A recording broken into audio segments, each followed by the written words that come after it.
Bienvenido y bienvenida a Filosofía Resumida. Estás en el episodio número 37 y lo que vamos a hacer hoy es un comentario de texto sobre Kant, en concreto sobre su obra La crítica de la razón pura. Lo que vamos a hacer es que os voy a leer primero el fragmento sobre el comentario que vamos a hacer y luego haré el comentario. Tengo que decir ahora al principio del episodio que es un poquito más avanzado y requiere al menos saber un poquito sobre la filosofía de Kant y también sobre sus consecuencias, sus precedentes y un poquito el contexto. Así que vamos allá. El fragmento que vamos a tratar es el siguiente y dice así: en la metafísica la razón se atasca continuamente, incluso cuando, hallándose frente a leyes que la experiencia más ordinaria confirma, ella se empeña en conocerlas a priori.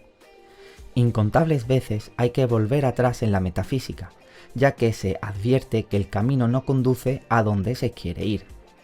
Por lo que toca a la unanimidad de lo que sus partidarios afirman, está aún tan lejos de ser un hecho que más bien es un campo de batalla realmente destinado, al parecer, a ejercitar las fuerzas propias en un combate en el que ninguno de los contendientes ha logrado jamás conquistar el más pequeño terreno, ni fundar sobre su victoria una posición duradera. No hay pues duda de que su modo de proceder ha consistido hasta la fecha en un mero andar a tientas y, lo que es peor, a base de simples conceptos. Pues bien, ahora voy a comentaros lo que yo he hecho sobre este fragmento, es decir, el comentario de texto que yo he podido sacar de este fragmento que, como ya he dicho, trata sobre la obra de Kant, La crítica de la razón pura. Pues bien, empiezo citando el texto y digo: no hay pues duda de que su modo de proceder ha consistido hasta la fecha en un mero andar a tientas. Cierro comillas. Esta cita directa de Kant no es más que una manera más de querer expresar el descontento por la evolución de la metafísica. Expresa un rechazo en su obra, La crítica de la razón pura, sobre el modo de proceder para poder vislumbrar aquello que hay detrás de las cosas. En esta obra, donde lo que hará será un examen y no una crítica sobre los límites del conocimiento, pudiendo también establecer si los sentidos o la razón llegan al mismo puerto, Kant se encuentra en una dicotomía, ya que cuando se centra en el racionalismo de Wolff, llega a conclusiones sobre una metafísica impuesta a la fuerza por la razón. Pero si miramos el empirismo de Hume, Kant dirá que lleva a un escepticismo radical, ya que se pondría en duda qué es el bien o la felicidad sin llegar a ningún conocimiento universal. ¿Cómo puede Kant, por tanto, aplicar su filosofía a la vez que critica el empirismo y el racionalismo? Pues para ello, el autor recurrirá a lo que conocemos como la filosofía trascendental, que servirá ya no solo para explicar qué nos transmite las cosas u objetos, sino cómo nosotros lo conocemos. De esta forma, Kant se centrará en el sujeto y no en el modo en el que se nos presentan los objetos. Para entender bien a este autor y por ende este fragmento del texto, no hay que pasar por alto la educación recibida en la Universidad de Königsberg sobre el pensamiento radical de Leibniz a través de Wolff o el estudio del empirismo de Hume recibido de las obras de Rousseau. La concepción de la física matemática de Newton también tuvo un papel importante como el modo universal de la ciencia.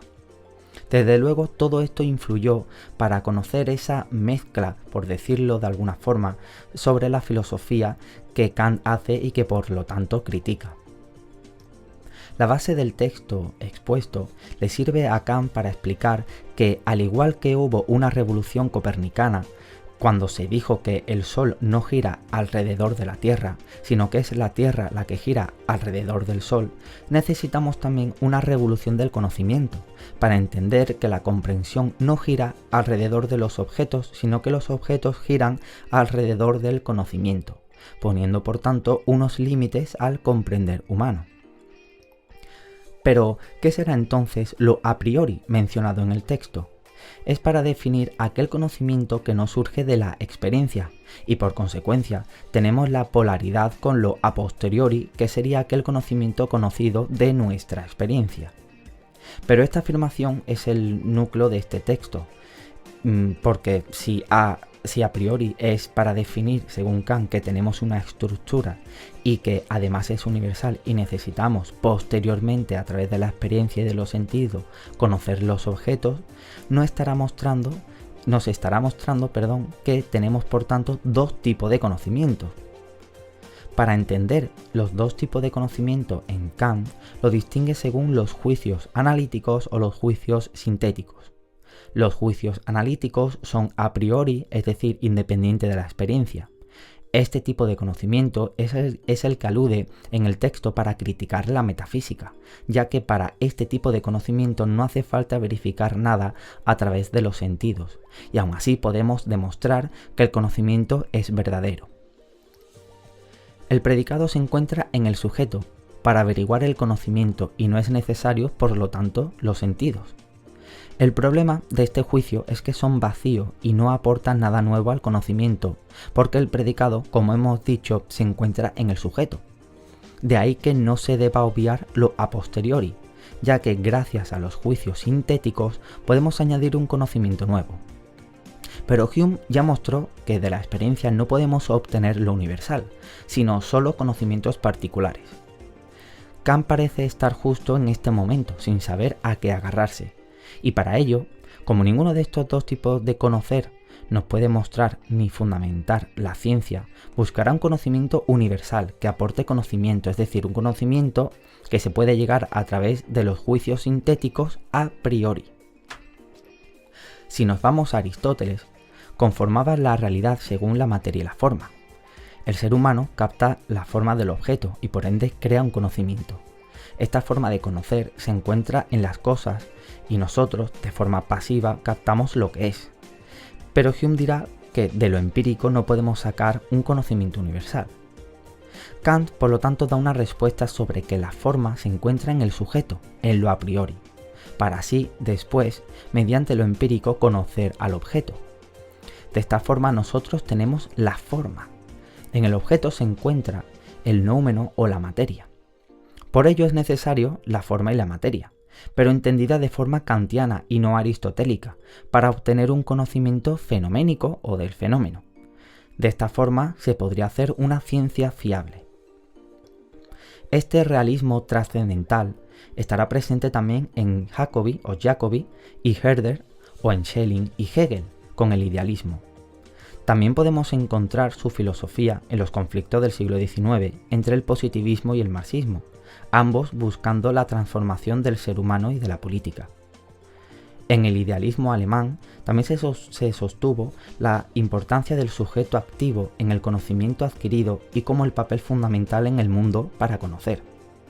También muy importante, sin dejar de lado los límites que se le puso a la razón, como por ejemplo en Hegel, identificando estos límites como Dios o lo infinito.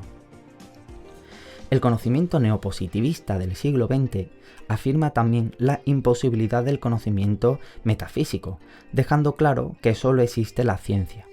Aunque en este punto habría que recalcar que Kant no acaba negando la metafísica, sino que, por ejemplo, Dios existe, pero no podemos acceder a dicho conocimiento. Para finalizar este fragmento de Kant, vemos cómo es necesario entender qué es lo a priori y qué es lo a posteriori para poder llegar a saber si podemos alcanzar la metafísica o no. Kant dirá que aunque exista la libertad o Dios, siendo estos conocimientos metafísicos no podemos alcanzarlos, puesto que con los juicios sintéticos a priori no es posible. Y hasta aquí el comentario de texto. Es posible que como es un poquito más complejo y tiene mucha terminología y vocabulario filosófico, lo puedas o lo debas de escuchar más de una vez para poder comprender y captarlo todo bien.